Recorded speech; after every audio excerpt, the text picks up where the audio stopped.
I think most of you have seen they released my physical. I did the physical on Friday, and I understand it was a very good report. The numbers were perfect. And I took a cognitive exam, and I would challenge anybody here to meet those marks because I have a perfect mark. Were you impressed by that? I am impressed, and I'm not going to take that test. But you're not that surprised, right? I'm not surprised at all. You aren't. It's good. I have a lot of respect for you as a reporter. Do you have any questions? Yes, sir. Could you give us You always have questions. I always have questions. What is your message to markets tomorrow? There's some ambiguity, or at least some questions about whether there were exceptions or exemptions. There shouldn't be ambiguity. We have a tremendous country.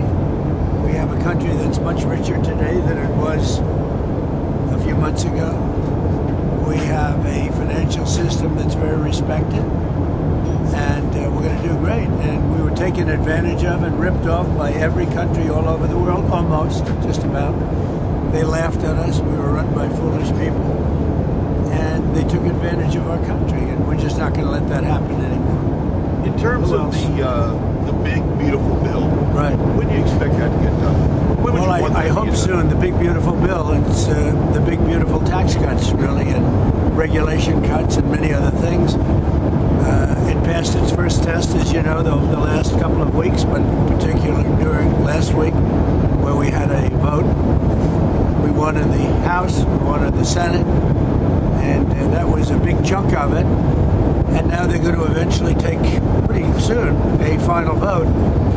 And the big, beautiful tax cuts and regulation cuts and all of the other things that are included in there will go into effect. And I think it'll be probably the largest tax cuts in the history of our country, the most comprehensive regulation cuts in the history of our country, and many, many other things, including border wall money. We built 571 miles of wall, but now we can add to it. As you know, we've just concluded a period of time where the border was the most secure it's been in the history of our country. We're very proud of that. And the other week, a couple of weeks ago, last week actually, 5 people came in, 5. And under Biden it was 500,000 people came in. What they've done to our country should never be forgotten. Never be forgotten what they've done, and that the news hasn't reported it correctly is a disgrace. But what they've done to our country to allow these millions and millions of people in from prisons and mental institutions and sane asylums should never be forgotten.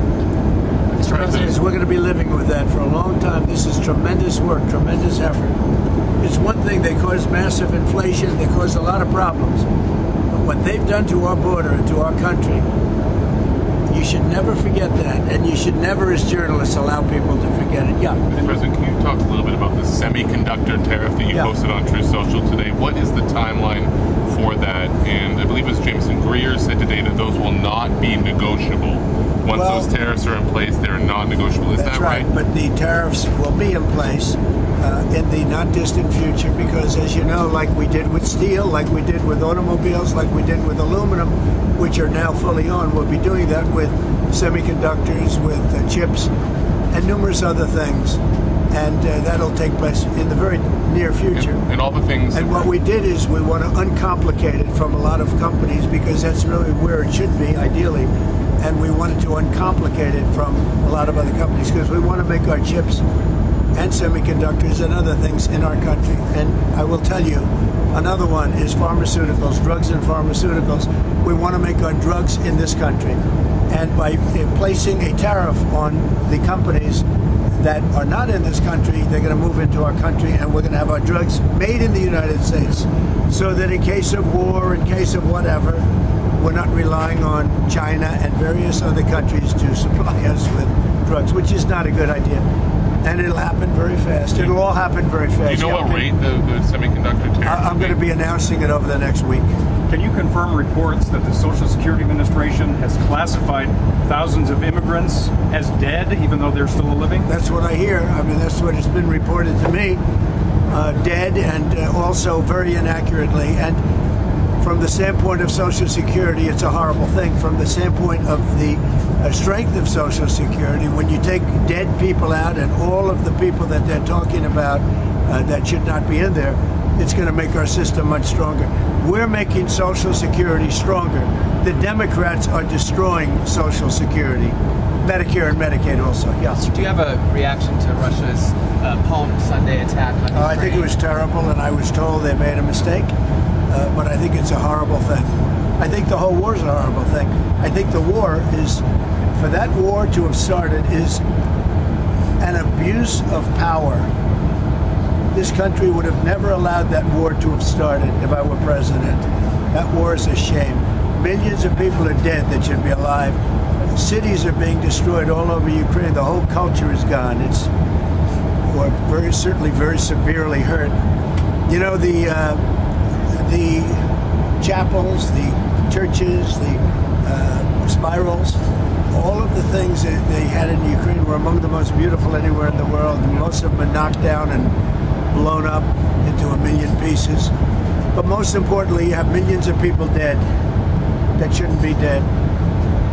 Think of it. Think of what a rigged election means. We would have had we wouldn't have had the war in Ukraine. We wouldn't have had the Russia-Ukraine situation. We wouldn't have had October 7th, Israel, the Middle East.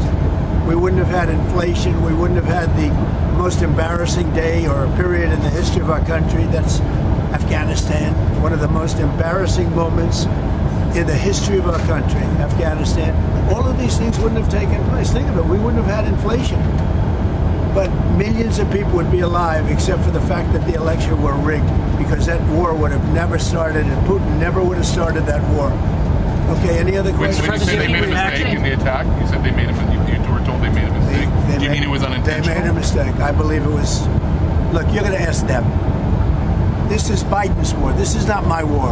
I've been here for a very short period of time. This is a war that was under Biden. He gave him billions and billions of dollars. He should have never allowed, if he had any brain, which he didn't have and doesn't have, and now it's being proven, he wouldn't have allowed that war to start. I would have absolutely not. That war would never have taken place. But remember this. This is Biden's war. I'm just trying to get it stopped so that we can save a lot of lives. They happen to be Ukrainian and Russian lives. But all I want to do is get it stopped. Witkoff, sir, did you meet with Mr. Witkoff today? I did. I met with him, and he had some very good meetings on the Middle East, and he also had good meetings having to do with Russia, Ukraine. Yep. Can you give us an update on Iran? Well, we're going to be doing it very shortly. Iran also. It was another way. I met with a different group of people in Iran, and we'll be making a decision on Iran very quickly. Yeah, please. Back on Russia, Ukraine, resolving that war has taken a little longer than you predicted. Can you pinpoint the reasons why? It's a deeply seated war. And again, it's a war that people didn't expect would start. And in my administration, there was no chance that it would start. And it didn't, by the way. You know, I went 4 years and it didn't start. People say, oh, well, how do you know? Well, I know because I went 4 years and it didn't start. You would have never had that war. It would have never started. Putin never would have started it.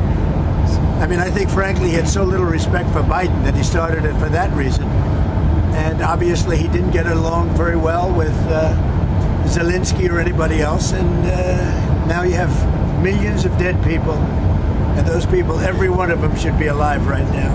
Mr. President, Are you going to announce tariffs on things like iPhones, tablets? Well, that's going to be announced very soon, and we'll be discussing it. But we'll also talk to companies. You know, you have to show a certain flexibility. Nobody should be so rigid. You have to have a certain flexibility.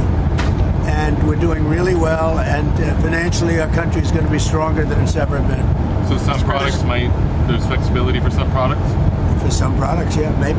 Can you say what kinds? No, I'll be announcing it in the not too distant future, but it's going to be separately announced. Mr. President, do you have any reaction to... Very much like if you look, automobiles, again, automobiles, we have a tariff. Nobody's complaining about it. Went through the process, we have the tariff.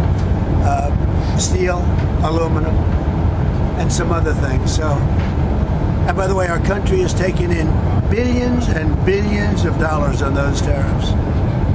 Billions of dollars. And maybe almost as importantly, or maybe more importantly, automobile companies, steel companies and factories, and aluminum companies and factories are opening up in our country.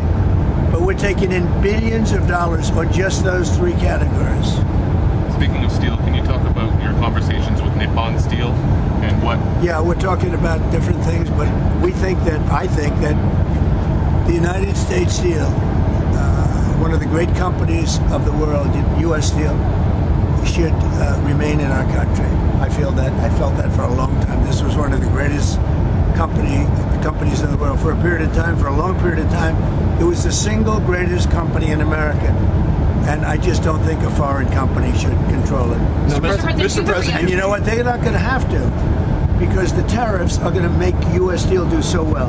I heard a report at your NRCC dinner and I was at. A guy was at my table.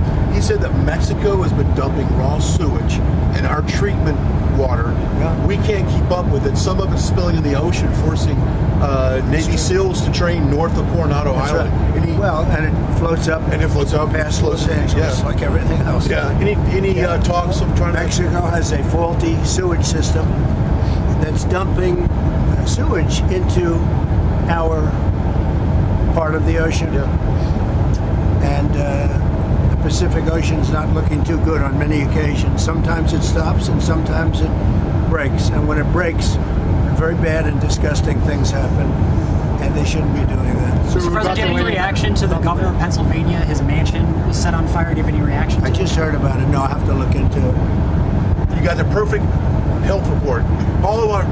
Everybody in the press wants to know this. How do you do it, Mr. President? I haven't set up at 2 a.m. in the morning since I was 25, and now we're 2:16 in the morning having a press conference. How do you do it? Well, we had a couple of them at 2 o'clock in the morning now. Biden, I guarantee. You're wearing the press out. Biden was sleeping for 10 hours already. No, I have a lot of respect for the press, really, I do. Some of it's fake news, but a lot of it's good, like you. And really, some of it's totally fake and some like 60 Minutes tonight. Well, how do you stay so healthy? How do you stay so energized? Because I enjoy what I'm doing and I like the results. I think we're making America great again, and it makes me feel good, That and feels- probably keeps me happy. Yeah. Okay, thank you. That's a nice question. I like this. Well, I mean, guy. everyone's wondering, Thank like, you. how in the world do you do it, Mr. President? No. 2 o'clock in the morning. I'm 55 years old, and I can't keep up with you. 55. What a nice age that is. Have a good time. Did you everybody. catch Thanks. the end of the Masters? Oh, what a game. yeah. Well, I have to congratulate Rory. That showed tremendous courage. He was having a hard time, but it showed great guts and stamina and courage. People have no idea how tough that is. And came back. He can be proud. I mean, actually, it's better for him that it happened that way, because that showed real courage. To have come back from what could have been a tragedy was amazing. Did you watch it? Yeah, we did. We were in the press van. Pretty amazing. We right? knew when you were pulling out when it was over. Oh, no, I wanted to watch it. You weren't going You nowhere. knew there was no way. Even for you people, there was no way. That was it. It's one of my favorite shows ever. The Masters is, to me, maybe my favorite sporting show. And it showed, and, you know, Justin Rose was great. They're great athletes under tremendous pressure. But unless you're a golfer, you don't understand it. It's 1/100 of an inch makes a difference between a great shot and a horrible shot. Think of it, just a little small percentage of an inch. And literally, in some cases, 1/100 of an inch right, Sean. is the difference between winning and losing.